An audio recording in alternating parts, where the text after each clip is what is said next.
Olá pessoal do oitavo ano, hoje vamos começar nosso PET volume 1. Me chamo Larissa Egídio, estou no quinto período de Geografia, faço parte do PIBID e estou aqui para auxiliá-los. E nessa semana nós veremos a respeito da organização territorial do Brasil. Então a habilidade que nós vamos trabalhar hoje é a de analisar a influência dos fluxos econômicos e populacionais na formação socioeconômica e territorial do Brasil, compreendendo os conflitos e as tensões históricas e contemporâneas. Então, nessa semana, nós vamos reconhecer no território brasileiro os seus limites e fronteiras e analisar como que essas fronteiras se modificaram ao longo do tempo, devido a fatores principalmente relacionados às atividades econômicas desenvolvidas no país. Vamos lá, então. Na página 49 do nosso PET, a gente vê esse mapa do Brasil, como ele é conhecido hoje.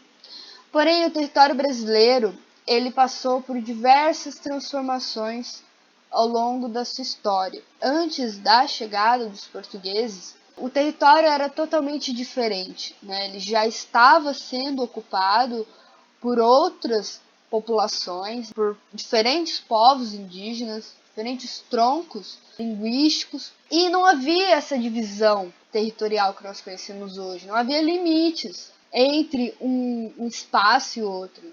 Porém, nós não podemos dizer que o Brasil ele foi descoberto pelos portugueses porque ele já estava sendo habitado.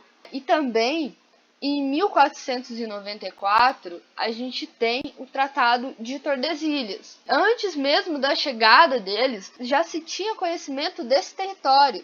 Tanto que havia uma divisão feita por Portugal e Espanha do território, sem mesmo ainda ter estado aqui, porém eles já tinham conhecimento dessas terras. Esse era um período de grandes navegações, de expansão marítima, liderado principalmente pelas nações ibéricas, né, Portugal e Espanha, cujo intuito era a busca de riquezas, né, riquezas que eles pudessem explorar e vender na Europa. Então foi através desse intuito que eles chegaram até o Brasil. E aqui se iniciou então esse processo exploratório da terra, exploratório dos povos que aqui habitavam e também de outros povos que vieram para trabalhar. Então, ainda sobre o Tratado de Tordesilhas, essa era a divisão feita nessa época em que se tinha essa porção para Portugal e essa porção para a Espanha. Com isso, se estabeleceram, então, em 1534, o que nós chamamos de capitanias hereditárias.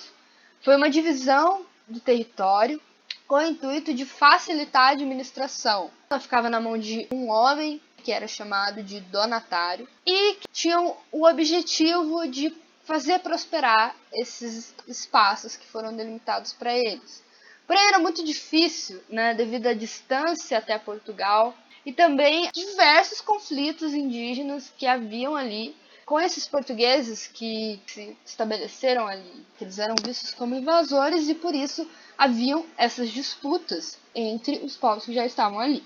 Cada capitania, então, possuía um nome, uma delimitação e um responsável por administrar. Então, esse responsável ele tinha que evitar que aquela porção do território fosse invadida. Curioso isso, né? Os invasores tinham que proteger contra a invasão de outros invasores. Isso é ótimo. Então, esse modelo de capitanias hereditárias ele não foi um modelo que prosperou. Apenas duas chegaram a prosperar, que foi a capitania de Pernambuco e de São Vicente. Então, a partir dessa divisão que se tinha do território, iniciou-se, então, atividades econômicas. Então, essas atividades econômicas usufruíam do solo brasileiro para cultivo de diversas culturas, como a cana-de-açúcar, o algodão, o café, que favoreceram cada vez mais a expansão do território. A gente tem aqui como que aconteceu essa mudança no território por conta dessas atividades econômicas. E aí a gente vai adentrar nessa questão através desse mapa, a gente vai analisar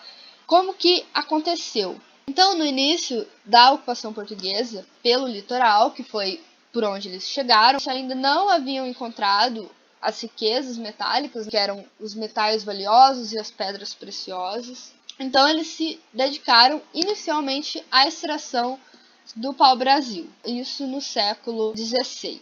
A partir do século XVII, houve um aumento do cultivo da cana-de-açúcar, que ocorreu em grandes propriedades de terra, que eram os conhecidos latifúndios, com base no trabalho de africanos escravizados. Esse cultivo de cana-de-açúcar foi um ciclo que ocorreu aí entre o século XVI e XVII na região Nordeste, devido ao clima ser bastante favorável. Depois disso, a gente tem o desenvolvimento da pecuária, com a ocupação em direção ao interior, das margens ali do Rio São Francisco e na região em que hoje temos os estados do sul. No século XVI e XVII, a gente tem aí a região da Amazônia também sendo apropriada pela exploração das drogas do sertão, como, por exemplo, cacau, cravo, urucum, a baunilha, o gergelim, o guaraná. Diversas ervas eram também utilizadas e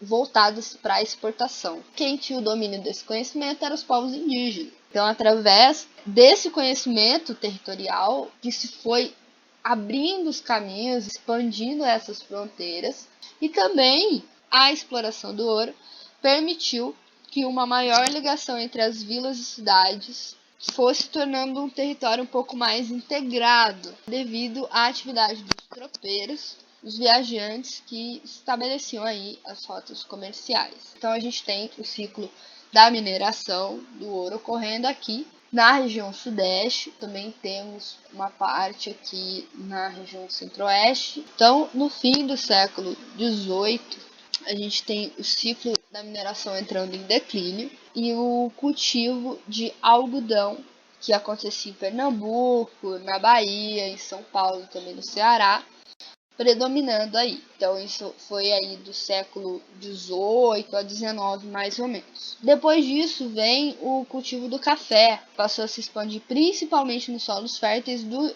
interior de São Paulo, né, no oeste paulista, também no Vale do Paraíba. Lembrando que o café não é nativo daqui também, tá, pessoal? Foi trazido aí pelos portugueses para ser implantada essa cultura nesses locais. E por último, na Amazônia a gente tem o ciclo da borracha, através da seringueira, que é uma árvore típica da região. Então, é importante ressaltar também, pessoal, que não é porque esses ciclos ocorreram em períodos diferentes que eles não podiam coexistir. Ainda hoje nós temos o cultivo do café, por exemplo. Então não foi porque se encerrou o ciclo que essa atividade econômica deixou de existir no território. Então, além dessas atividades econômicas, os acordos diplomáticos também contribuíram para a consolidação do território brasileiro. E um exemplo disso foi aí a anexação do Acre, que aconteceu aí devido a acordos feitos com a Bolívia em 1903, através do Tratado de Petrópolis. Entre outros tratados, tá, pessoal, que a gente tem aí, que foi contribuindo para a anexação dos territórios até que se consolidasse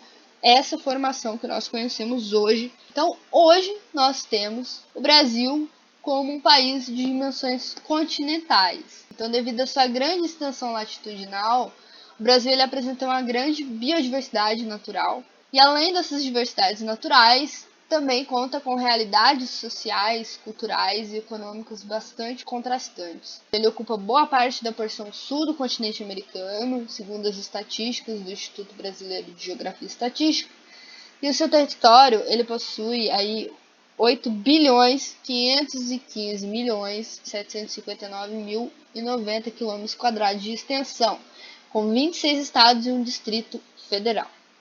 Além disso, ele apresenta uma extensa área de fronteiras terrestres e marítimas, limitando-se com quase todos os países sul-americanos, à exceção do Chile e Equador, e sendo banhado na porção leste pelo Oceano Atlântico. Então, como nós vimos, as fronteiras nem sempre foram as mesmas, e os conflitos territoriais, sociais que perduram até hoje. A gente vê a disputa por terra pelos indígenas, a gente vê muitos resquícios da escravidão através do preconceito, da desigualdade, de condições de vida. Então, a gente podendo entender mais a respeito da história e como que a geografia ela aborda isso, a gente consegue compreender sobre diversos conflitos e tensões sociais que existem hoje no nosso país. Então, quando a gente fala de formação territorial do Brasil, lembre-se que, além da modificação das fronteiras, a gente teve muitas transformações, principalmente no que diz respeito à realidade dos povos que se encontravam aqui nesse período. Bom, então essa foi a nossa aula de hoje. Espero que tenham gostado. Um grande abraço e até a próxima!